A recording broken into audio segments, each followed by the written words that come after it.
Hello again everyone from Tokyo, Japan, and welcome back to Japan Vintage Camera.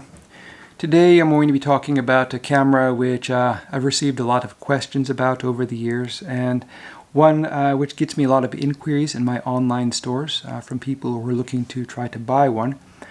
Today I'm going to be talking about the Mamiya 6 Automat, which was one of the final variations of the Mamiya 6 folding camera design, which was first released back in the 1940s. And this is one of the last of the classic design Mamiya medium format cameras in this design which they produced, and the most advanced. So in this video I plan to describe the features, controls, functions, the strong points and the weak points, and toward the end of the video I'll also show you how to load a roll of film into this camera. But before I get started, for those of you who are new to my channel, I sell vintage Japanese cameras like this Mamiya in my online store, japanvintagecamera.com. I have an Etsy store which is also called Japan Vintage Camera, so if you'd like to buy this camera or another one, please visit my online stores. I'll post links to my stores in the description below the video. So let's go ahead and get started with the features, controls, and functions. And as usual, I'm going to start from the top. I'll go ahead and close the camera while I do it. It makes it a little bit easier to handle. The top is quite similar to the other Mamiya 6 cameras. You can definitely see that the heritage. This later model has more straight lines on it and less curves. I think a cleaner design. The designs got cleaner from the 40s as they evolved up into the late 50s. And over here on this side we have the first big improvement in the design of the camera is this combined film winding and shutter charging knob. So in the earlier cameras, to wind the film from frame to frame, you have to look through these windows on the back, and you simply wind until the next number shows up in the window. On later cameras like this, you simply wind until it stops and the number showing in the frame counter window on the winder. So much more convenient system, and something which works really well if it's like in dark conditions and you can't see clearly through the red plastic on the back. And yeah, a big improvement. Another thing which you find on this knob here is the ASA dial, and you would set this dial to match whatever film speed you had loaded in the camera. This dial has no effect on the operation of the camera. You can set it to whatever you like or set it to nothing. The camera still works the same. It's basically a reminder to let you know what film you have loaded in, which is handy if you have more than one camera or you use more than one kind of film. Over here we have a shoe for mounting a flash gun or something like an accessory finder or a clip-on light meter, kind of a handy feature to have. If you're going to run a flash, there's a PC sync socket on the shutter. I'll show that to you shortly. Over here we have the shutter release button, and it accepts a standard cable release, which is kind of a nice feature in the 1950s where many cameras were still using the older style cable release system with a kind of screw-on adapter or more bulky cable. Here we have the focusing scale, and you can see it in the window there. The numbers change as I move the focusing dial, and this odd design here, that is the depth of field scale. That lets you know how much depth of field you have at any given aperture. So pretty good layout on the top, only the stuff you need and nothing you don't need, and a really good design, and also nice and flat. You can kind of set the camera on its top and balance it.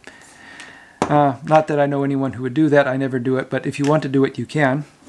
Let's go ahead and move to the back here. We have the viewfinder eyepiece here. It's not especially large field of view, but it is quite bright, and this is a better viewfinder than what you find in some of the earlier ones.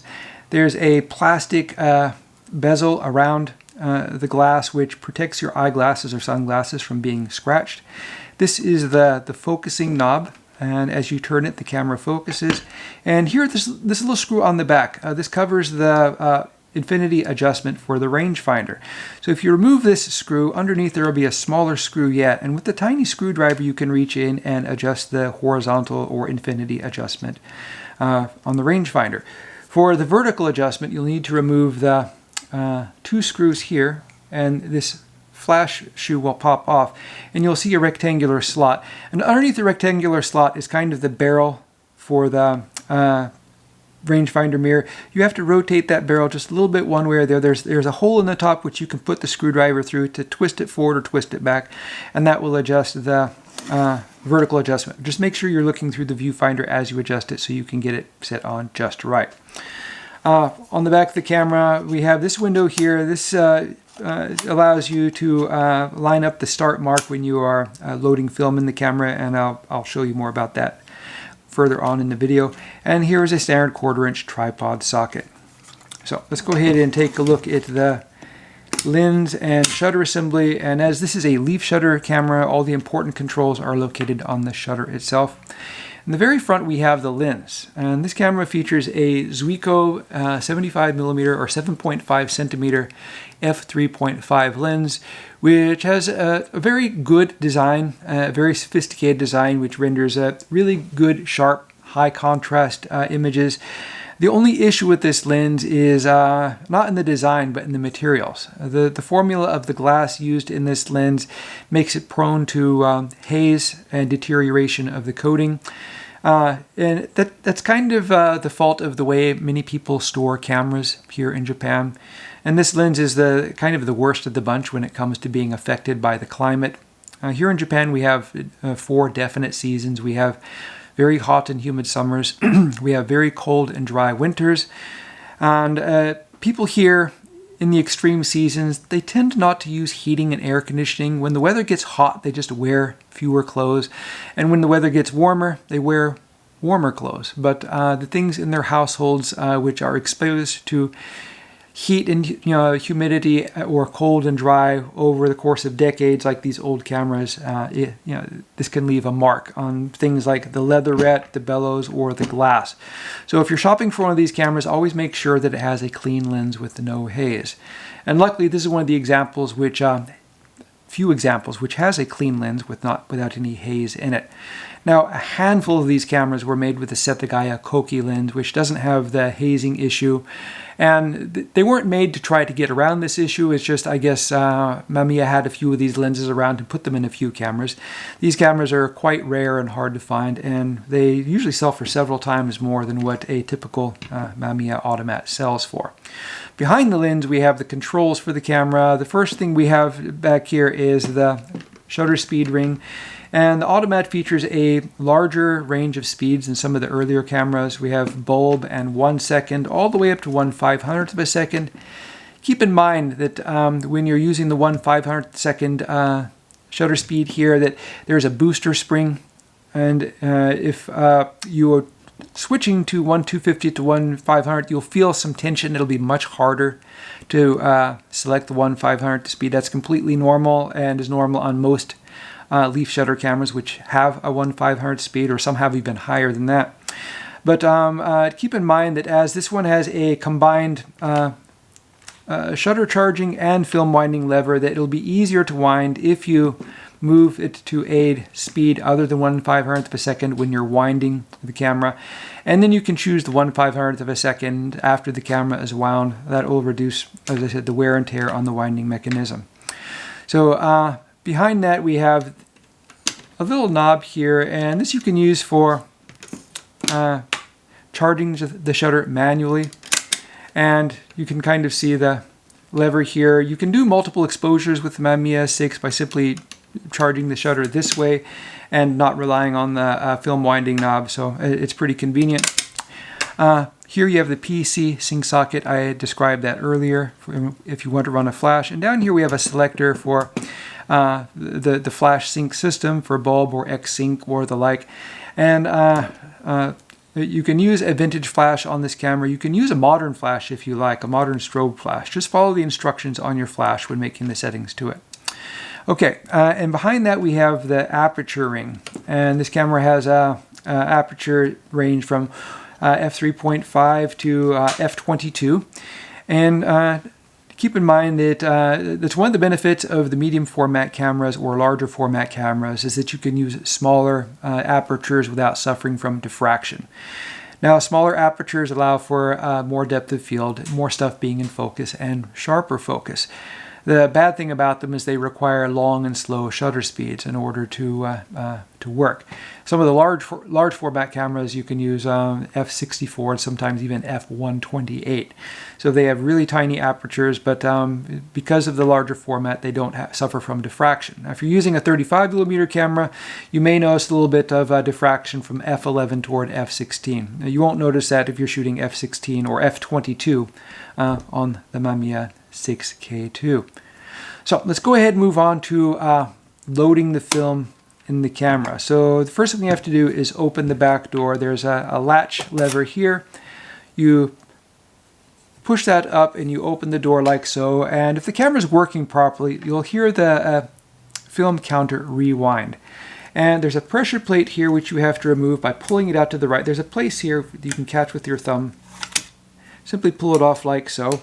And check to make sure if you buy one of these cameras that it has a take-up spool, because you have to have a take-up spool to wind the film. If you don't have a take-up spool, you're going to have to get one. When I sell these cameras, I always make sure to include a take-up spool. And make sure that the spool is wound so the take-up slot is facing up vertically so you can put the film inside. So to start, I'll go ahead and remove this latch on the bottom. One thing I like about this camera is a little bit easier to operate these latches than on some other cameras. It makes it easier to load the film. And when loading the film, you want to make sure to load it the right way. So the right way for this camera is with the film upside down. And some cameras, it goes in the other way because the winding system is on the right. Sometimes the winding system is on the bottom. Some cameras use film magazines, so you put in the film upside down like so. But for the sake of this camera, or the way this one needs it, you want the film upside down so the colored part or white part is facing upward, and you can read the film in Fujicolor or Kodak or whatever film you're using easily. You simply drop it in. There's a pin here which catches in the top of the roll of film. And the cool thing about this camera is you don't have to line up the pin on the bottom. You can simply just push it over. Before I do that, I'm going to feed the film in underneath. It has to go underneath these two brackets here. There's an arrow showing which way. And once that's done, then I'll go ahead and push this latch down to hold the film roll in place. Then what I want to do is I want to take the end of the paper tab and feed it into the slot and the take-up spool like so. And now what I'm going to do is I'm going to wind the film using the film winding knob, obviously. And as I do it, with my left thumb here, I keep pushing the paper down against the take-up spool as I wind. And I do that to make sure that the take-up spool has a good grip on the paper. It's slippery, and it's possible that if you don't do this properly and it's not tight, that you may end up just winding the winder and the film may not be winding. So I'll go ahead and keep doing it, and I'm waiting for the start mark to show up on the paper. And there you can see it coming. It's right through the center. And what I want to do next is I want to put the pressure plate back on and follow the arrow. Make sure that it goes on this way. It won't go on the other way. It only goes on the right way, fortunately. And then simply wind until the start mark is lined up through the middle of this opening here. And then close like so. So the next thing to do is get ready to take a photo. So what I want to do is just start winding the film.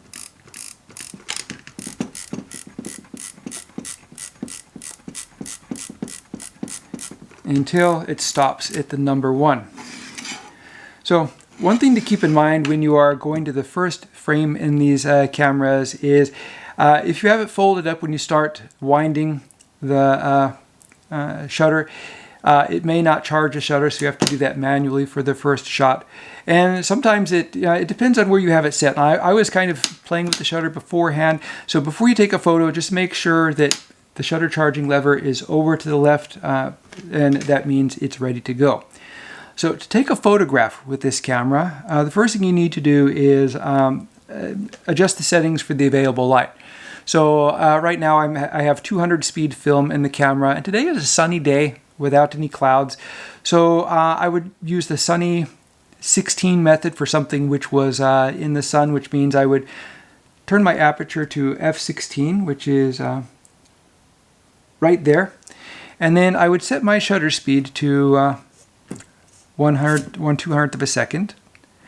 And this one has, of course, 1/250th of a second. You can kind of compensate for that a little bit for faster exposure by opening the shutter a little bit, but it's not too picky because the film used in these cameras, color reversal film or negative film, has a fairly wide leeway. You can get away with being a half a stop or even a full stop over or underexposed, and you'll still get good results. But I have the shutter speed set, I have the aperture set. Now all I have to do is focus and compose. So what I want to do is find something to take a photograph of, and then simply look through the viewfinder and then focus with my thumb on the back and line up the split image in the rangefinder until the images overlay each other exactly, what I want to take a picture of. And then all you have to do is just press the shutter button and take a photograph, and you're good to go. And then to move over to the second exposure, you simply wind, and you'll notice now that I'm on the second one, it's winding itself the way the Automat is supposed to. So that's pretty basically how the camera operates. And the one last thing to look out for, I already mentioned to keep an eye open for the lens when you're looking at one of these cameras. Try to make sure that it doesn't have haze in it, because unfortunately the haze is permanent usually and can't be removed. A little bit of haze doesn't have a really big effect on the photos, but any noticeable amount of haze, if it looks like it's foggy outside, you don't, if you're looking through the lens, you don't want to use that. Try to find a camera with a better lens, or replacement lenses are pretty much impossible to find for these. So always look at the lens. The next thing to look at for is the bellows. This is simply made out of paper, which is coated with leather or a rubberized substance. Now, this is one of the things which is easily affected by the climate here in Japan. And I always look through the back of the camera to try to find any holes or leaks. These holes and leaks are usually very easy to fix if they're small. I use rubberized textile paint, the kind of paint which they sell to put, to write letters or figures or do artwork on t-shirts. It's rubberized and it's flexible and it works really well on camera bellows. And I'll always put a dot on the outside and on the inside to make sure that I completely seal a hole if there happens to be one. And make sure you get the black paint. Of course, it comes in a lot of different colors, but it's quite easy to deal with. Now, if it has tears or large holes, those are more tricky to fix, and sometimes they can't be fixed. Replacing the bellows in these cameras is more expensive than just simply finding one that has a good one in it. But anyway, that's it for my video. I hope you've learned a bit about the Mamiya 6 Automat, and if you have one, by now you should be a master and have no issues in being able to operate it. So that's going to be it for this video. I do plan on making more videos. You'll probably notice that I've been doing videos more regularly recently. I've had a lot of people asking where I've been or how I've been, and if anything is wrong. And I have a lot of people who enjoy these camera reviews, so hopefully you'll enjoy this one. If you'd like to see more videos, please subscribe. And if you like this video, that always helps to click the like button. Thank you very much for watching, and I hope you tune in again soon.